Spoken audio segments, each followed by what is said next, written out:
when they were helping to distribute over 71 tons of and collect $2 billion in cash. Even the prosecutors pointed out their cooperation was unprecedented.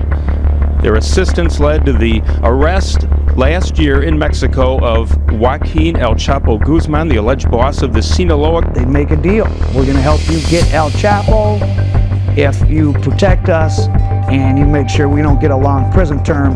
And the deal that the Flores brothers worked out is pretty mind-boggling. And the two twin brothers from Chicago who helped create and then bring down one of the most powerful Mexican, each received a 14-year sentence.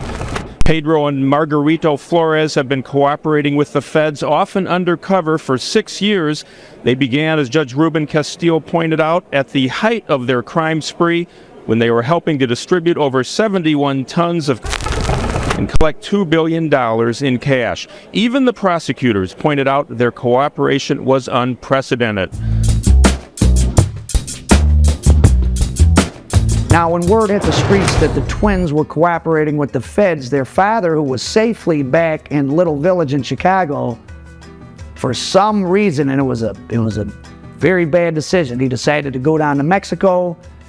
I don't know, was it try to save face or what, but he disappeared within a couple days and was never found. Of course, he's been murdered. So the Flores twins' cooperation led to their own father immediately getting killed down in Mexico. Their assistance led to the arrest last year in Mexico of Joaquin El Chapo Guzman, the alleged boss of the Sinaloa, and at the time the most wanted man in the world. Offenders that become informants don't just have to flip on people above them, they can roll up their whole operation, meaning people below them. They can set up their own customers, and that's just what the Flores twins did. T-Money owed the Flores twins money, but then he got a call from them saying to just bring them $20,000 and they would bring him 10 more kilos on consignment. He gets wrapped up by the feds. December 1st, 2008, a guy known as Old Man pulls up to an Outback Steakhouse in Calumet, a suburb of Chicago. The DEA grabbed him with 20 kilos of D, who owed the twins $40,000. He was told just to bring a little bit of money and they would give him 10 keys on consignment to get him back started so he could pay off the debt. He shows up at a dollar store. He's taken into custody. Next up was JT from Detroit, who was living in Atlanta at that time, and he also owed the twins money. Despite having a Lamborghini that he would show up in Chicago with, he gets a call from the twin telling him they're back in action and that he can come pick up 10 bricks on consignment in Chicago if he just brings them $45,000. JT sent one of his runners to do the deal in Chicago. He got snatched up. All in all, 10 customers of the Flores twins were caught in the dragnet the DEA set up in Chicago during the first week of December '08. All 10 of them were people that owed the twins money or had a reputation for being sloppy or hot or running their mouth. They didn't set up their real customers, but the DEA didn't care. They got their numbers. After the Flores brothers set up that big round of customers and their father popped up dead, everyone on the street, everyone in Mexico knew that they were working with the feds. They went into witness protection. When they were on the street, wholesale prices in Chicago were about $18,000. They immediately shot up to $29,000. Another disturbing component of this is that the Flores twins apparently kept some drugs even while they were in federal custody, and not just the people that they were setting up.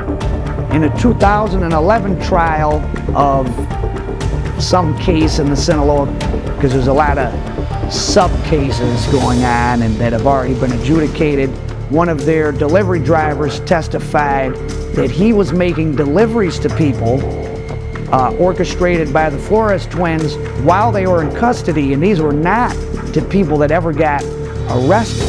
And Pedro Flores was able to even get his wife a brand new 2009 Bentley, a $100,000 gift for her birthday while they were in custody. One lawyer for the defense complained that the government was withholding info that questioned the credibility of the Flores twins as witnesses. No one trusts the Flores brothers, no one. And we know that the government gave enormous benefits to the Flores brothers' families, including the ability to keep their ill-gotten gains while they were working with the government, and that agents in Chicago knew all about the situation. Tonight, new court records reveal that their joint account amounted to cash deposited under the floorboards of a house, more than $5 million in cash. You're getting to arrest El Chapo in your jurisdiction. That's good for all those federal agents and federal prosecutors' careers. So who cares what the Flores twins were doing, and who cared if they kept some of their money, and who cared if they were still selling from federal custody. Vicente Zambada, the son of El Mayo and third in command of the Sinaloa. El gobierno norteamericano, Vicente Zambada Niebla. Él era el encargado de hacer toda la logística del transporte de toneladas y toneladas. He was brought into custody in 2009. Now, at first, Zambada maintained a defense that he himself had been working with the DEA and all the deals he was doing weren't criminal events because basically he and the Sinaloa were being allowed by the Mexican government and the DEA to control the Mexican or take over the Mexican trade in order to reduce violence.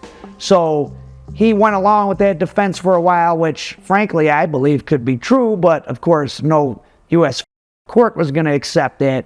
So ultimately he made a plea deal. He's provided information about his own father, but his father's not in custody.